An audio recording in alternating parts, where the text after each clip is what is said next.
What's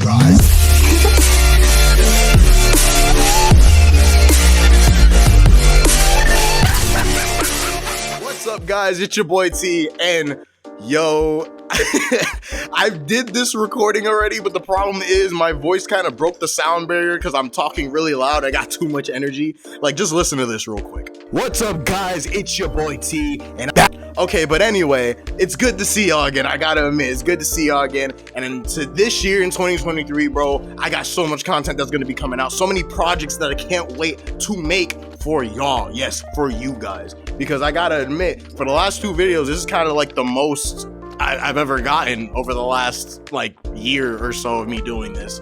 And today we are covering two Spider-Men that are dear to my heart. Pretty much we're gonna do these videos a little bit different. If the abilities of the Spider-Man that I cover are the same as the original that everybody knows about, I'm not gonna spend too much time on it because I wanna make these videos shorter because I know you guys have stuff to do. So we're gonna be covering Spectacular Spider-Man and Spider-Man Unlimited. Yes, these two, well, not two, because Spider-Man Unlimited is a bit, but Spectacular Spider-Man is a GOAT in the animated verse for Marvel. Pretty much they both have the same abilities as the regular Peter Parker Spider-Man that we all know, love, and cherish. So I don't need to really go through that. We're gonna go with Spectacular Spider-Man first. His animated series aired from 2008 to 2009, I believe. And I think had 2 seasons. If I'm not mistaken, it's been a while, but pretty much his story was written by Greg Weisman. Now, if y'all don't know who Greg Weisman is, he is the GOAT when it comes to writing superhero stories. Now, if you don't know, then let me give you a little fact here. He wrote Young Justice, one of the best heroic stories that I think I've ever watched on screen, and man, that show is so good. But it's not about them today. It's about, of course, Spider-Man. So Spectacular Spider-Man aired from 2008 to 2009. It was about Peter Parker first getting his powers and going through high school. Yes, the same story that we've seen like 6 times. And I gotta admit, their take on Spider-Man was pretty good. Like, when I tell you, there are moments where you just see Spidey going around just saving people, which is my secret kink when it comes to superhero shows and movies for that matter. They really embodied the character of Spider-Man and who he is. You know, the death of Uncle Ben really affected him, and they really had some deep stories as well going through this animated series. It really wasn't just about him fighting supervillains. Now, one of the best arcs I have to say was the symbiote arc, bro. Man, when I tell you Peter was on some demon time. Yo, so let me paint it out for you. Blockbuster, right? Blockbuster in this universe is more of like a mob boss type of person, and he could take a hit. He has really durable skin, and he's pretty much like a poor man's Luke Cage, and he bodies Spider-Man, bro.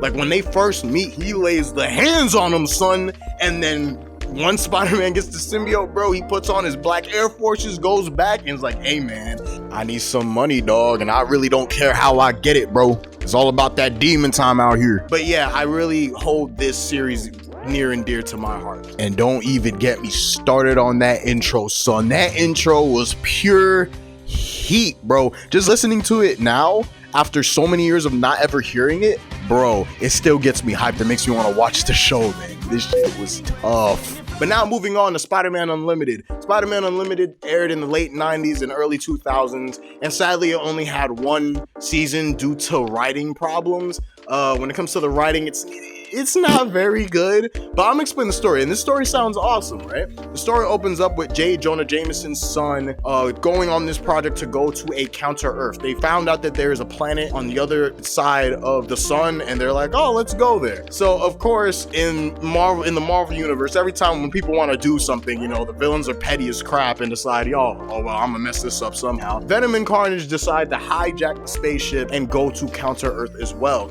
And of course, Peter Parker is there, so he decides to try and stop them, and he fails. So in doing so, this turns into a rescue mission type of show. During this point in time, they actually, when they were making this show, they got a lot of ideas from Spider-Man 2099, which is why the suit looks so freaking dope. Like, look at this costume. Who doesn't like it? So pretty much it's like an anti-symbiote type suit. At least that was the purpose of it.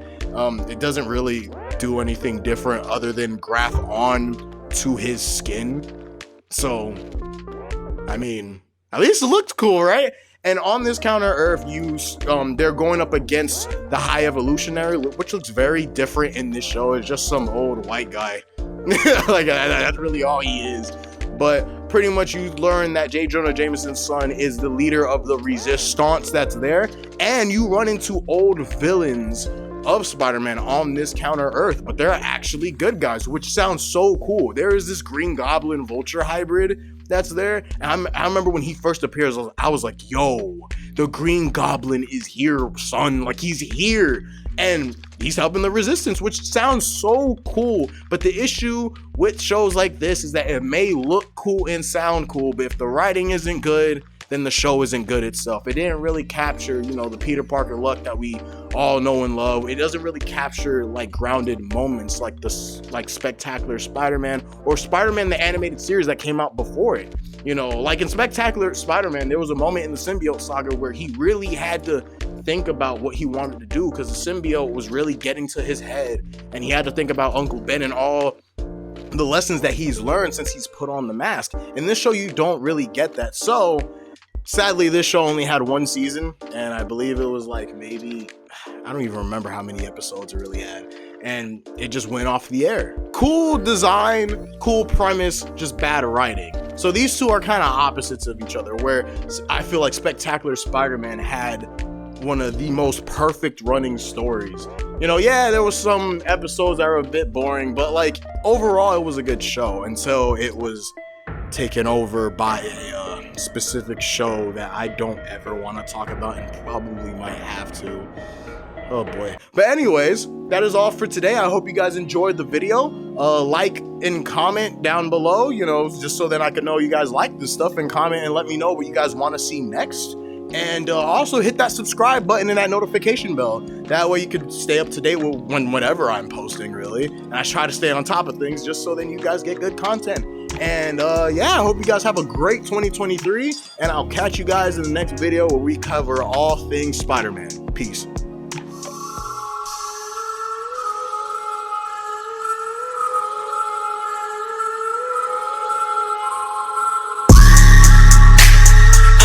In a all black drop, 10 rolled up when I'm out. Say they all wanna live